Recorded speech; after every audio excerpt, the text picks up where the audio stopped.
Bueno, pues muy buenas tardes, Laura, Luisa, Rosa y al personal de la librería y a todas las personas que habéis tenido la amabilidad de venir en esta calurosa tarde. Quien lamentablemente no puede estar porque su salud se lo impide es la propia Celia, aunque está estable y dentro de su enfermedad está bastante bien. Y bueno, pues a falta de poder hacerlo ella, creo que nadie podía presentaros mejor ese libro, que es las dos prologuistas, además maestras y grandes amigas, creo que no se podía hacer mejor. Y bueno, yo tengo el honor de venir de su parte para hacer tres cosas.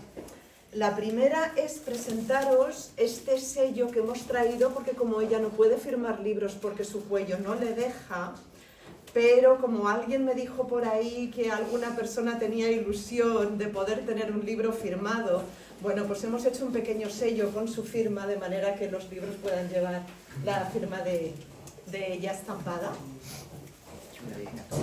Sí, con una dedicatoria, ¿vale? Que pone: querida lectora, espero que te guste y con cariño, y espero que el hombre que hay por la sala también se sienta incluido en el querida lectora, por supuesto, y cualquier otra que venga, por supuesto, no está, ¿vale? Bueno, aparte de presentaros este sello, yo quería transmitir de su parte la ilusión que le hace y que además compartimos Fernando, su marido, y yo también, de ver este libro publicado, ya que aquí en España, porque se publicó en Argentina, nunca llegó a tener una buena distribución aquí, y esto para ella pues había sido una espinita, ¿vale? Entonces pues muchísimas gracias a vosotras por la iniciativa, Laura por la dirección de la colección y a la editorial Comares, ¿vale? Y muchísimas gracias por el respeto, el cuidado y la valoración de la obra, porque ha sido maravilloso para ella y para todos nosotros esa sensación de obra en buenas manos. De mira qué bien, es que no hay que preocuparse de absolutamente nada, porque además es un gustazo leerlo, le ha gustado mucho la portada, lo bien editado que está. Y quiero además que le transmitas a la editorial, por favor, que lo valoramos especialmente porque nos consta que como no había un manuscrito han tenido que transcribirlo y ha sido particularmente laborioso y que lo valoramos especialmente, ¿vale? Bueno, pues respecto al prólogo, deciros, Rosa y Luisa, que no solamente es que le haya gustado y emocionado, es que ha habido algún momento de enfermedad que se ha convertido en momento de gran alegría por ese prólogo. Porque ha habido algún momentito así de inevitable visitilla al hospital en el que yo le iba leyendo cosas y ella iba diciendo: toma ya. Así que, bueno, una pasada. Y una vez transmitido todo esto de su parte, y después de que ellas os hayan presentado la relevancia y la vigencia de este libro, a mí lo que me gustaría compartir con todas vosotras hoy es un poco de mi propia experiencia y reacciones como hija lectora de este libro en 2025. Entre las muchas cosas que una madre puede legar a su hija, pues a mí la mía me ha legado y sigue legando razones. Y así lo dijo ella en su dedicatoria, Hacía una crítica de la razón patriarcal, cuando nos lo dedicó a mí y a las hijas de sus compañeras feministas, diciendo: para vosotras la razón de nuestras razones, ¿no? Que yo todavía siempre me emociono al decirlo. Entonces a mí me gustaría contar un poco qué razones y qué claves de respuesta he encontrado yo en este libro en 2025, en las preguntas que yo me hago como mujer criada en un feminismo, el que yo recibí inseparable de la razón ilustrada crítica, luego por mi parte formada en lingüística y análisis del discurso, y que además ha asistido perpleja a una guerra cognitiva contra las mujeres, que diría Montse Boix, que perpetúa el sexismo de siempre, pero que también ha tomado formas que no eran nada fáciles de anticipar. Y bueno, entonces, a las preguntas que yo me hago, la primera pregunta, por supuesto, la que nos horroriza a todas, ¿no? La de por qué matan a las mujeres. Pues a mí este libro me ha hecho reformular la pregunta preguntando no ya por qué las matan, sino por qué las matan aquí, así, y allí, así, y no de otra manera, y allí en las maquilas. Entonces, para mí, entender el patriarcado como relaciones juramentadas entre varones y fratrías de varones y luchas de poderes entre esos varones, me ha dado unas claves para entender, independientemente de qué otras variables se puedan cruzar, me ha dado unas claves para entender eso que difícilmente he encontrado en discursos emocionalistas del es porque nos odian o es porque nos temen, o en discursos esencialistas de simplemente porque somos mujeres. Para mí el concepto de heterodesignación y de relevo es una clave para entender el mundo que a mí me ha resultado de muchísima claridad. Y otra pregunta que, más viniendo de la formación lingüística, pues esa directamente me asalta, no porque sea más importante, sino porque tiene que ver con las palabras, es por qué le ha dado a la sociedad occidental por preguntarse qué es una mujer, pero no le ha dado por preguntarse qué es un hombre. Entonces, por supuesto, Celia no trata esto directamente porque no era el caso cuando ella estaba en activo.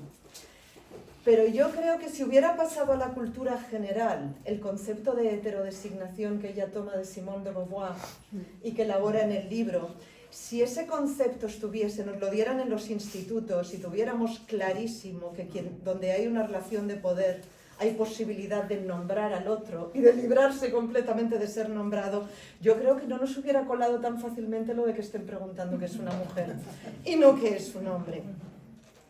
Y que precisamente el que se pregunte que solo se pregunte eso, para mí es toda una pista respecto a la ahora también cuestionada realidad del patriarcado. Y de la realidad del patriarcado va la siguiente pregunta que yo me hago, no porque todo el tema del capitalismo me parezca menos importante, pero sabía que eso lo ibais a tratar muy bien, entonces yo me he centrado más en algunas cosas de definiciones que a mí me interesan especialmente. Entonces, respecto al patriarcado, pues yo de escuchar a mi madre cuando crecía, yo entendí que el feminismo existe no porque haya que hacer un lobby de chicas porque todo grupo tenga su lobby, sino porque hay un patriarcado. ¿Cómo se hace entonces feminismo cuando te encuentras respecto al patriarcado? Que la gente o bien piensa que el patriarcado nunca existió, o lo da por finiquitado porque se consiguió la igualdad formal, o lo da por inseparablemente asociado a la heterosexualidad, o lo niega indirectamente al abolir todos los grandes relatos, o lo da por asociado solo a determinadas religiones o países, o incluso cuando desde el feminismo radical se da por hecho su existencia en una conjunción con el capitalismo, bueno, se presenta en una conjunción con el capitalismo que para mí es completamente indudable y que de eso va el libro, pero como a mí me interesa también en este momento en el que se está rompiendo tanto la definición del lenguaje, el poder recuperar la discernibilidad de las cosas, pues entonces también, sí, también luego está tan asociado al capitalismo que no se puede desligar, pues entonces mi pregunta, habrá que poder definir el patriarcado. Pero entonces resulta que están conviviendo generaciones que dan por hecho los significados absolutos con generaciones que piensan que se puede cambiar cualquier significado a cualquier palabra, descontextualizarla, usarla como nos dé la gana, sin responsabilidad ni asumir ninguna consecuencia que eso pueda tener. Entonces, un significado aquí casi divino y el otro al otro lado. Bueno, pues entonces Celia Amorós empieza la segunda parte de este libro definiendo cómo va a utilizar la palabra patriarcado. ¿Cómo la sitúa respecto a la tradición filosófica de definición del realismo de los universales y la del nominalismo? Es decir, frente a los absolutismos de significado y a los relativismos excesivos. Y propone además una definición nominalista y moderada o conceptualista para poder dar realidad como conceptos a unas relaciones específicas entre acontecimientos aparentemente aislados. Porque de no poder conceptualizarlas juntas, de no poder juntarlas, aquí añadiría yo que concepto viene de concapio, que es coger algo con algo, ¿no? Entonces, de no poder conceptualizarlas juntas, hay cosas que se quedan sin explicar. Pequeños detallitos, como por qué nos preguntamos qué es una mujer o por qué matan a las mujeres, ¿no? Entonces,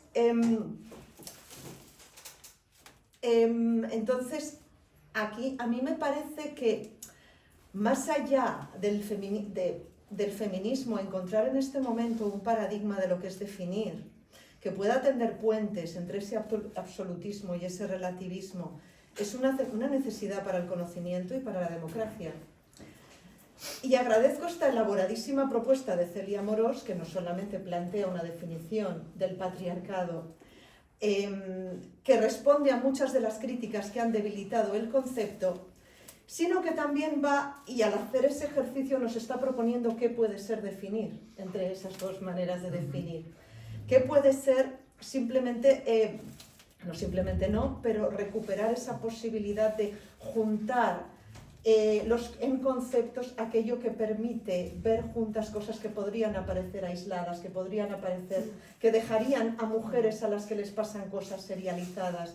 Y en ese sentido está haciendo una definición política, está diciendo, si un genérico sí tiene realidad, si hay cosas que como no las podamos explicar con ese concepto, se van a quedar sin explicar y sin poder combatir. Entonces yo agradezco mucho esta propuesta de definición del patriarcado y de la definición en estos tiempos de relativismo total. Y a mí me gustaría que muchas más feministas pudieran recibir herramientas de análisis como estas. Pero es difícil y en parte es difícil porque creo que no es casual que justo en este momento en el que ese imaginario de la globalización que aparece en el libro, justo cuando las mujeres están más diseminadas y fragmentadas, justo entonces triunfe un feminismo que ya no se basa en el código de conocimientos, en los argumentos de qué reconocibles por otras personas y que crean genealogía, sino que se basa en un código de conocedor. Estoy cogiendo ahí un par de términos de una teoría, de la teoría de códigos de legitimación de Carl Mayton, que permite ver cómo validamos las cosas. Y de pronto ha aparecido un feminismo basado en un código de conocedor que solamente valora una cosa si lo dice la persona correcta. Sí. Que solamente lo dice quien está siendo la persona que está viviendo en primera persona esa opresión. Y por favor aquí que nadie me malinterprete, la autoridad de esas voces es absolutamente necesaria y el que también esté ese código de validación es absolutamente necesario. Pero si solamente se mete ese código, no hay genealogía posible, porque a cada vez vendrá una voz más oprimida todavía que dirá que la anterior ya no tiene legitimidad para hablar. Entonces, pues a mí me ha conmovido profundamente, Rosa, cuando decías que esto tendrá vigencia dentro de 20 años, pero me preocupa que en este momento, con los códigos de validación que hay, vaya a ser difícil que se lea. Creo que hay que recuperar el feminismo como código de conocimiento y con genealogía, que para mí es lo que siempre por lo que yo he recibido, es para mí lo que siempre ha significado feminista, ¿no? Pero claro, en este momento me parece muy curioso, no sé si mi madre me metió mucha hermenéutica de la sospecha en la sopa, me parece que sí. Pero me parece que es mucha casualidad que justo ahora el único código de validación sea uno que dice que como resulte que quien dice el argumento sea blanca, mayor, académica, burguesa y, como diría con mucha gracia Ana de Miguel de Santander, pues resulta que se puede defenestrar tranquilamente el argumento sin molestarse en leerlo. Entonces, bueno, yo no sé, yo cuando leo esto y veo que precisamente, o sea, valorar solo la voz que viene de lo fragmentado cuando las mujeres les fragmentan hasta el cuerpo es tan sangrante que yo no sé si viendo el patio así alguien piensa que podemos defenestrar alguna herramienta conceptual, argumento, venga de quien venga. Yo desde luego pienso que no. Así que yo agradezco no solamente las herramientas que me ha legado Celia Amorós, gracias Celitón, sino también las de todas las maestras de la genealogía feminista que en este momento están viendo que no se ponen ni las herramientas de validación para que ese discurso sea recibido, ¿no? Y bueno, pues me preocupa entonces que hay generaciones que tengan dificultad para poder acceder a esto, no solamente porque su código de valores ya invalida de antemano lo que hay, sino porque además pasar de los memes de Twitter a leer a Celia Amorós, pues es que es de shock anafiláctico, yo creo que hasta para estudiantes de filosofía.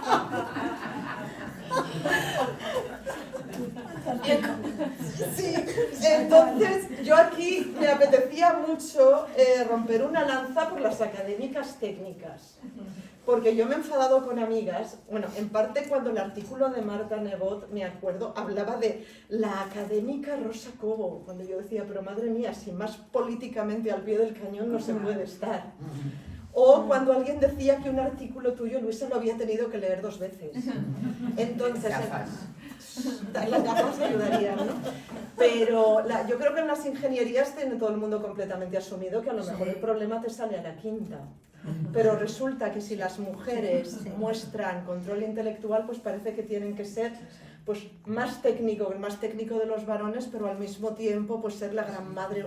No ser pedantes, eso sí, que si no, ya sabía Molière muy bien cómo criticar. Y además, o sea, ser la gran madre universal, que hasta el más tierno infante se lo da todo mascarito para que lo entienda, ¿no? Además de... Entonces, bueno, pues en un libro de Celia Amorós en 2025 vamos a encontrar latinismos, porque ella necesitó, para implantar el feminismo filosófico, para prestigiarlo en la universidad, tuvo que ser más medievalista que todos los medievalistas juntos.